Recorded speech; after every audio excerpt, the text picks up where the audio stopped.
Sarah Fadiga Sako, vice-présidente du Sénat de Côte d'Ivoire, a présidé le 23 novembre 2023 à Yamoussoukro une séance plénière de délibération sur 11 projets de loi et une proposition de résolution. À l'issue des délibérations, les 11 projets de loi et la proposition de résolution ont été adoptés à l'unanimité des sénateurs présents, Charles Kouakou et Pierre Tebeu. Après leur examen et adoption par les commissions concernées, les projets de loi portant code de l'hygiène et de la salubrité, projet de loi portant code de l'eau, projet de loi portant promotion des startups numériques, projet de loi portant code de l'environnement, projet de loi d'orientation relative à la jeunesse, projet de loi portant statut du corps diplomatique, projet de loi portant statut général de la fonction publique,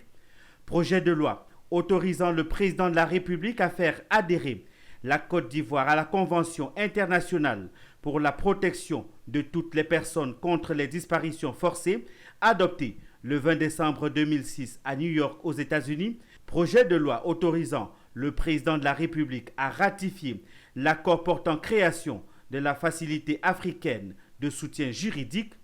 projet de loi portant ratification de l'ordonnance numéro 2023-23 du 18 janvier 2023 instituant un juge unique pour connaître des délits en matière de police de la circulation et ceux résultant des accidents de la voie publique,